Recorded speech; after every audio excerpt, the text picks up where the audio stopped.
Excella Education Study in USA assured scholarship. Contact 9881 నమస్కారం, welcome to I dream. నేను విజిత. ప్రస్తుతం మనతో పాటు ఉన్నారు ప్రముఖ ఆధ్యాత్మికవేత్త సుభాష్ శర్మ గారు. ఇప్పుడు గురుగారితో మాట్లాడి మరిన్ని విషయాలు తెలుసుకుందాం. నమస్కారం గురుగారు. శ్రీమాత్రి నమః. గురుగారు, మే 10వ తారీఖు అక్షయ తృతీయ రాబోతుంది. అక్షయ తృతీయ అనగానే ప్రతి ఒక్కరు కూడా బంగారం కొనుక్కోవాలని చెప్పి ఆలోచిస్తూ ఉంటారు. బంగారం షాపులన్నీ కిటకిటలాడిపోతూ ఉంటాయి. నిజంగా బంగారం కొనుక్కోవాలంటారా గురుగారు ఆ రోజు? చాలా మంచి ప్రశ్న అమ్మ, తప్పకుండా తెలియజేస్తాను. ముందుగా ప్రేక్షకులందరికీ శ్రీమాత్రే నమః, శ్రీ గురుభ్యో నమః. శుద్ధ లక్ష్మీర్మోక్షలక్ష్మీ జయలక్ష్మీ సరస్వతి శ్రీలక్ష్మీ వరలక్ష్మీశ్చ ప్రసన్నా మమ సర్వదా. అక్షయ తృతీయ అనేటటువంటి తిథి ఎలా వచ్చిందో ముందు తెలుసుకుంటే మనం బంగారం కొనాలా, పూజలు చేయాలా, యజ్ఞయాగాదులు చేయాలా, అసలు ఏం చెయ్యాలి అనేది తెలుస్తుంది.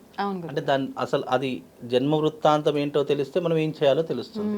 ఇప్పుడు మామూలు తృతీయ అనవచ్చు, కానీ ఎస్పెషల్లీ అక్షయ తృతీయ అనడానికి రీజన్ ఏంటో ఫస్ట్ తెలుసుకుంటే మనం ఏం చేయాలో తెలుస్తుంది. అయితే అక్షయము అనేటటువంటిది నాశనము లేనటువంటిది అని అర్థము, ఎప్పటికీ తరగనిది అని అర్థము, ఎప్పటికీ దానికి లోటు ఉండకూడదు అనేటటువంటిది అర్థము, ఎప్పుడు పెరిగేదే తప్ప తరగనిది అని అర్థము. అలాగే అక్షయము అనేటటువంటిది నిండు కుండతో సమానము అని చెప్తూ ఉంటారు.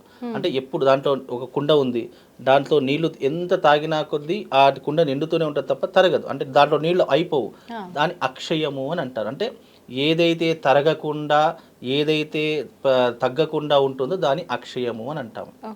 అయితే అక్షయ తృతీయ అనేటటువంటి తిథి మహాలక్ష్మి అమ్మవారికి కూడి ఉన్నటువంటి తిథి. అంటే ఆ రోజున అక్షయ తృతీయ వచ్చింది కాబట్టి లక్ష్మీదేవిని చాలామంది ఆచరిస్తూ ఉంటారు, అనుసరిస్తూ ఉంటారు, పూజ చేస్తూ ఉంటారు. అయితే ఇక్కడ ఉన్నటువంటి ప్రత్యేకమైనటువంటి తిథి ఏంటి? అక్షయ తృతీయ. సంవత్సరానికి ఒకసారి వైశాఖ మాసంలో వచ్చేటటువంటి అక్షయ తృతీయ. అయితే ఈ అక్షయ తృతీయ రోజున మహానుభావులు, అలాగే కృతయుగం నుండి ఇప్పుడు కలియుగంతం వరకు ఎన్నో రకాలైనటువంటి నాంది పలికినటువంటి రోజు, ఎన్నో అద్భుతాలను చేసినటువంటి రోజు అక్షయ తృతీయ రోజునే జరిగాయి. ఉదాహరణకి పరశురాముడు పుట్టినటువంటి రోజు పరశురామ జయంతి అని జరుపుకుంటాము, అది అక్షయ తృతీయ. అంటే మొట్టమొదటిగా పరశురాముడు భూమి మీద అవతరించినటువంటి రోజు, అంటే విష్ణుమూర్తి యొక్క 6వ అవతారమైనటువంటి పరశురామ అవతారం దాల్చినటువంటిది అక్షయ తృతీయ రోజు, అందుకే దానికి అంత ప్రాధాన్యత. రెండవది, గంగాదేవి భూమి మీదికి వచ్చినటువంటి రోజు అక్షయ తృతీయ, అందుకే పరమ పవిత్రమైన గంగాదేవిని కూడా ఆ రోజున మనం పూజిస్తూ ఉంటాము. అలాగే వ్యాస భగవానుల వారు శ్రీమద్ భాగవతాన్ని రచించినటువంటి అద్భుతమైనటువంటి రోజు ఈ అక్షయ తృతీయ. ఇలా చెప్పుకుంటూ పోతే ఎన్నో రకాలైనటువంటి అంశాలు, దైవికపరమైనటువంటి అంశాలతో కూడుకున్నటువంటి తిథే ఈ యొక్క అక్షయ తృతీయ. మరి అక్షయ తృతీయను ఏ రకంగా మనిషి ఆచరణ చేసుకోవాలి అనేటటువంటి మొట్టమొదటి తెలుసు. బంగారము ఇవన్నీ కూడా సెకండరీ ఆప్షన్, కానీ తనకు తాను ఉద్ధరింపజేసుకోవడానికి, ఉదాహరణకు నేను ఈ జన్మలో మనిషి జన్మని ఎత్తాను, నేను నా యొక్క పనులు నేనే చేసుకోవాలి, ఎవరో చేస్తారో అని చెప్పేసి నేను ఆశపడకూడదు. ఉదాహరణకు నేను ఇప్పుడు ఉన్నాను కాబట్టి నా పనులు నేను చేసుకుంటాను. బై సపోజ్ నా ఈ శరీరం వదిలిపెట్టి నేను వెళ్ళిపోయాను అనుకోండి, అప్పుడు నాకు చేయవలసినటువంటి సరైనటువంటి కర్మ నాకు ఎవరు చేయలేదు, నాకు కడుపున పుట్టిన పిల్లలు నాకు చేయలేదు, నా తోబుట్టువులు చేయలేదు, నాకు అన్నదమ్ములు చేయలేదు, నాకు ఎవరూ కర్మను చేయలేదు. అలాంటప్పుడు నేను ఏం చేయాలి? ఈ అక్షయ తృతీయ వచ్చింది. అక్షయ తృతీయ అంటే ఏంటి? అక్షయము కానిది, అంటే క్షయము లేనిది, నాశనం లేనటువంటిది అని చెప్పాను. అయితే ఈ అక్షయ తృతీయ రోజున చేయవలసిన దానాలు ముఖ్యంగా కొన్ని ఉన్నాయి. మొట్టమొదటి దానం ఉదకుంభదానము అని అంటాము. కుంభదానము అంటే అర్థం ఏంటి అంటే, నిండు కుండ ఒకటి ఉంటుంది, ఆ నిండు కుండలో నీళ్లు పోసి ఒక బ్రాహ్మడికి దానం ఇవ్వడం ద్వారా నేను మనిషి జన్మలో ఉన్నా సరే, క్రిమికీటకాల జన్మలో ఉన్నా సరే, పశుపక్షాదుల జన్మలోనున్నా సరే, ఎప్పటికైనా సరే నాకు నీటికి లోటు ఉండదు. అంటే అది క్షయము కాదు. నాకు ఇక ఎప్పుడు నేను ఒకసారి అక్షయ తృతీయ రోజు దానం ఇస్తే నేను ఏ జన్మలోనున్నా సరే నాకు దాహం వేస్తుంది అంటే నా కంటి ముందర నీళ్లు ఉంటాయి. అందుకే ఇది అక్షయ తృతీయ అయ్యింది. అలాగే ఈ అక్షయ తృతీయ రోజున నేను ఒక పేదవాడికి కానీ, లేదా ఒక బ్రాహ్మడికి కానీ, ఒక లేనివాడికి కానీ నేను కాస్త భోజనం పెట్టాను, కడుపు నిండా భోజనం పెట్టాను అనుకో, అంటే నీ స్తోమతకు మించి, నీ స్తోమతకు 100 మందికి పెట్టగలుగుతావా, 100 మందికి పెట్టు. ఒక్కరికే పెట్టగలుగుతావా, ఒక్కరికి పెట్టు. నేను ఒకరికి భోజనం పెట్టినంత మాత్రము చేత నా జీవిత కాలంలో ఏ జన్మలోనైనా సరే నేను కడుపుకి ఎప్పటికీ చావు, నాకు తిండి లేకుండా ఇక ఏ జన్మ ఉండదు. నాకు ఆకలి వేస్తుంది అంటే నా కంటి ముందర నాకు తిండి దొరుకుతుంది. అది ఎలాంటి పదార్థమైనా సరే నా కడుపు నిండడానికి ఒక పదార్థం అయితే దొరుకుతుంది.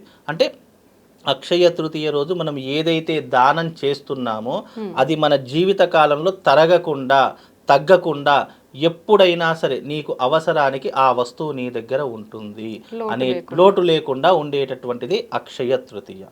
ఎందుకు అంటే మనం ఏదైతే అక్షయ తృతీయ నాడు దానం చేస్తామో, అంటే మనిషి బ్రతకడానికి ఏం కావాలి, నీళ్లు కావాలి, తిండి కావాలి, బట్ట కావాలి, ఉండడానికి ఇల్లు కావాలి. ఇవి ప్రధానమైనటువంటి అంశాలు. ఈ 4 ఉంటే ఏది చేసినా చేయకపోయినా నీకు జీవితం అయితే వెళుతుంది, అలా సాగుతుంది. అలాగే ఈ అక్షయ తృతీయ రోజు దైవిక పరమైనటువంటి కర్మల చేత తనను తాను ఉద్ధరింపజేసుకోవడానికి, అంటే నాది నేను ఉద్ధరింపజేసుకోవడానికి ఈ అక్షయ తృతీయను నేను ఈ రకంగా ఉపయోగించుకోవాలి తప్ప బంగారం కొనాలి, బట్టలు కొనాలి, ఆస్తులు కొనాలి, ఐశ్వర్యంగా ఉండాలి అనేటటువంటి నియమము శాస్త్రం నందు చెప్పలేదు. అంటే వేదం ఏదైతే మనం ప్రామాణికం ఉందో, అది ఏదైతే మనకు అనుసరించి చెప్పబడిందో అదే చెప్పడం జరుగుతుంది తప్ప బంగారం కొనాలని ఏ గ్రంథంలోనూ ఏ పురాణంలో చెప్పలేదు. అది మనం కల్పించుకున్నటువంటి అంశమే తప్ప పర్టికులర్గా ఇది కొంటే మనకు బాగు జరుగుతుంది అనేటటువంటి అంశం అవుతుంది.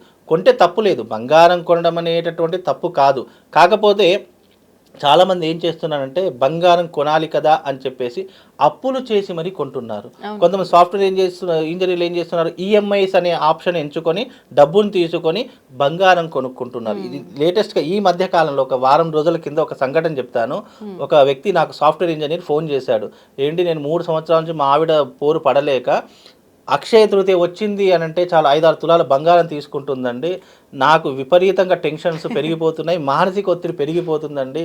ఎందుకంటే ఈ 2-3 ఏళ్ల నుంచి 5 తులాలంటే దగ్గర దగ్గర ఏం లేదని ఒక 2.5-3 లక్షల బంగారం. అలా 3 సంవత్సరాల నుంచి తీసుకుంటున్నానండి. కానీ బంగారం అలాగే ఉంటుంది, కానీ అప్పులు మాత్రం పెరిగిపోతున్నాయండి. అంటే మనము జీవితకాలం అక్షయ తృతీయ రోజు కోసం మనం అప్పు చేస్తే అప్పులు విపరీతంగా పెరిగిపోతాయి.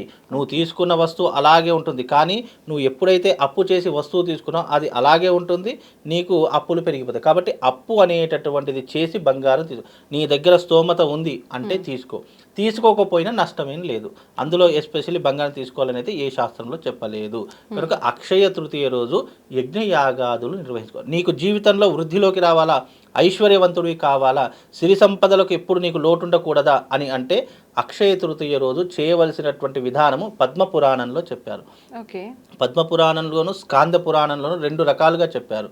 స్కాంద పురాణంలోనేమో లక్ష్మీనారాయణ హృదయ హోమము అనేటటువంటిది ఒకటి ఉంటుంది. అది ఎస్పెషల్లీ సంవత్సరానికి ఒకసారి వచ్చే అక్షయ తృతీయ నాడే ఆచరణ చేసుకోవాలి అని ఒక పద్ధతి. ఏంటండి, చదవాలా పుస్తకం? అది యాగం ఉంటుంది. అక్షయ తృతీయ అంటే యాగము చేయడం ద్వారా ఏమవుతుంది, లక్ష్మీ కటాక్షం కలుగుతుంది. ఇప్పుడు ప్రతి ఒక్కరికి తొందరగా కోరికలు నెరవేరాలి, ఇన్స్టెంట్గా కోరికలు నెరవేరాలి అంటే షార్ట్ కట్లో మార్గాలు కొన్ని ఉంటాయి. అంటే పద్మపురాణంలో ఈ స్కాంద పురాణంలో చెప్పేటటువంటి అంశాలు ఏంటంటే, నువ్వు ఐశ్వర్యవంతుడి కావాలంటే లక్ష్మీదేవిని ప్రసన్నం చేసుకోవడానికి అమ్మవారికి ఇష్టమైనటువంటి యజ్ఞయాగాదులు చేయడం ద్వారా నీ జీవితంలో సిరి సంపదలు పెరుగుతాయే తప్ప నువ్వు బంగారం కొనడం ద్వారానో ఇంకా లేదా వేరే ఇతర వస్తువులు కొనడం ద్వారానో నీకు అప్పులు పెరిగిపోతాయి, ఐశ్వర్యం తరిగిపోతుంది తప్ప నీకు వచ్చేటటువంటిది ఏమీ లేదు. నీకు అక్షయ తృతీయ వచ్చింది అంటే చక్కగా లక్ష్మీదేవిని ఆరాధన చేసుకోండి. లేదు ఇంట్లో ఒక పటం పెట్టుకొని లక్ష్మీదేవి దగ్గర దీపం వెలిగించి ఓం శ్రీం క్రీం మహాలక్ష్మీ నమః అనేటటువంటి మంత్రం చదువుకోండి. ఓం శ్రీం శ్రీయై నమః అనేటటువంటి మంత్రం చదువుకోండి. ఈ విధంగా చేస్తే మీకు అదృష్టం అనేటటువంటి వరిస్తుంది తప్ప బంగారం కొంటేనే అదృష్టం కలుగుతుంది అని అపోహ మాత్రం ఎవరు పెట్టుకోకండి. అలాగే అక్షయ తృతీయ వచ్చింది అంటే అనేక చోట్ల యజ్ఞయాగాదులు జరుగుతాయి, దేవతా క్రతువులు జరుగుతాయి. ఈ వైశాఖ మాసాన్ని మాధవ మాసం అని కూడా పిలుస్తారు.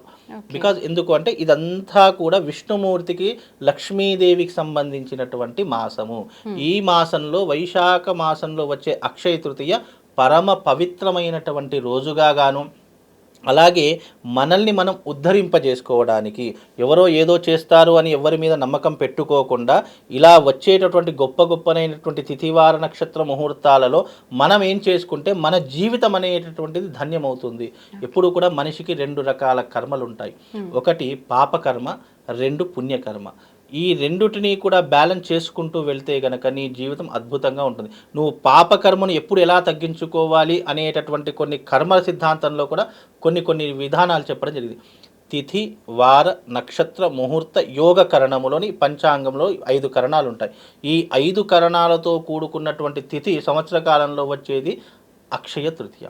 ఈ అక్షయ తృతీయ రోజున గనక లక్ష్మీ కుబేర తంత్రయాగము అని చెప్పి చేస్తూ ఉంటారు.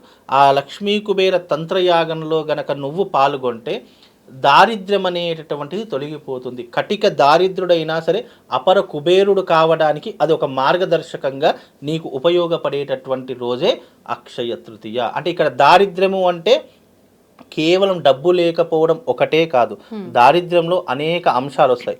డబ్బు లేకపోవడం ఒక దారిద్రము, నీ జీవిత కాలంలో అప్పులున్నాయి అనడం ఒక దారిద్రము, నీ జీవిత కాలంలో సాంసారికమైనటువంటి జీవితంలో ఎప్పుడూ గొడవలే ఉంటున్నాయి, నాకు ఎప్పుడూ కూడా మనశ్శాంతి దొరకడం లేదు అంటే మనశ్శాంతి లేకపోవడం కూడా ఒక దారిద్రమే. నీ జీవితంలో కోర్టుల చుట్టూ పోలీస్ స్టేషన్ల చుట్టూ తిరుగుతున్నావు అంటే అది కూడా ఒక దారిద్రంతో సమానము. నీ జీవిత కాలంలో శత్రువులు విపరీతంగా పెరిగిపోతున్నారు, తెలియకుండానే నన్ను కిందికి లాగేయాలని చెప్పి చూస్తున్నారు, తెలియనటువంటి శత్రువుతో నేను యుద్ధం చేస్తున్నాను అనడం కూడా ఒక దారిద్ర్యమే. అంటే దారిద్ర్యాలు అనేటటువంటి అనేక మార్గాల ద్వారా వస్తుంది. కనుక నీ జీవితంలో దారిద్ర్యం తొలగిపోవడానికి, నీకు శుభాన్ని కలిగించడానికి ఈ అక్షయ తృతీయ నీ జీవితంలో అక్షయంలా పనిచేస్తుంది అనేటటువంటి అంశమే అక్షయ తృతీయ యొక్క పరమార్థము. ఈ పరమార్థాన్ని తెలుసుకుంటే చాలు. జీవితంలో ఎప్పుడూ కూడా ఒకటి గుర్తుపెట్టుకోండి, మనల్ని మనం ఉద్ధరింపజేసుకోవడానికి ఇలాంటి గొప్పనైనటువంటి రోజులు వస్తాయి తప్ప ఎవరో ఏదో చేస్తారు కదా, ఎవరో ఏదో ఇస్తారు కదా అని చెప్పి మనం జీవితకాలంలో వెయిట్ చేశామనుకోండి, జీవితం అంతా వెయిట్ చేయడంతోనే సరిపోతుంది. ఎవరూ మన కోసం ఏం చేయరు, మన కోసం మనమే చేసుకోవాలి, మన జీవితం మనమే ఉద్ధరింపజేసుకోవాలి, మన పుణ్యాన్ని మనమే సంపాదించుకోవాలి అని అంటే ఈ తిథి రోజున చక్కగా లక్ష్మీ కుబేర తంత్రయాగం చేసుకోండి. దాని ద్వారా అపూర్వమైనటువంటి సిరి సంపదలు వస్తాయి. అలాగే నీ జీవితం ఉద్ధరింపబడుతుంది. అలాగే నువ్వు ఎవరి కోసము వెయిట్ చేయాల్సిన పని ఉండదు. ఇక నాకెవరో ఏదో చేస్తారని ఇక వెయిట్ చేయాల్సిన అవసరం ఉండదు. నువ్వు అక్షయ తృతీయ రోజున నేను చెప్పిన దానాలు చేసుకోండి, యజ్ఞయాగాదులు చేసుకోండి. తప్పకుండా మీ జీవిత కాలంలో అనేక రకములైనటువంటి వృద్ధి నీ జీవితంలో కనిపిస్తుంది. అందుకే అక్షయ తృతీయ అనేటటువంటిది అక్షయమైనటువంటిది, ఎప్పుడు పెరిగేటటువంటిది. అంటే నీ జీవితాన్ని పెరిగేటటువంటి మార్గాలు నువ్వు ఎంచుకో. నీ జీవితంలో భార్యతో గొడవలు ఉన్నాయా, భార్యతో గొడవలు ఉండకుండా ఉండడానికి చక్కగా అక్షయ తృతీయ నాడు నీ భార్యతో పాటు మంచి దేవాలయానికి వెళ్ళి నమస్కారం చేసుకొని ఆ ఒక్కరోజు ప్రశాంతంగా ఉంటే నీ జీవితం అంతా ప్రశాంతంగానే ఉంటుంది. నీకు సంతానం లేదా, సంతానం కోసము నువ్వు చేయవలసినటువంటి క్రతువులు ఏవైతే ఉన్నాయో నీ దగ్గర ఉన్నటువంటి గురువు గారినో అర్చకున్నో అడిగి తెలుసుకో. ఆ రకమైనటువంటి అక్షయ తృతీయ రోజు దానికి సంబంధించిన పరిష్కార మార్గాన్ని నువ్వు చేసుకున్నావా, నీకు తప్పకుండా సంతానం వృద్ధిలోకి వస్తుంది, నీ వంశం అభివృద్ధిలోకి వస్తుంది. ఇలా చేయవలసినటువంటి క్రతువులు ఎన్నో ఉన్నాయి. ఆ మార్గాన్ని ఎంచుకొని వెళితే నీకు ఐశ్వర్యం వద్దన్నా వస్తుంది, పొమ్మన్నా పోకుండా నీ దగ్గరే ఉంటుంది. అంతటి గొప్పనైనటువంటి తిథి ఈ అక్షయ తృతీయ. కనుక అక్షయ తృతీయను ఈ రకంగా వినియోగించుకుంటే నీ జీవితం చరితార్థమవుతుంది. లక్ష్మీనారాయణుల యొక్క అనుగ్రహం తప్పకుండా వాళ్ళ మీద ఉంటుందమ్మా. ఓకే, ధన్యవాదాలు గురుగారు. శ్రీమస్తే.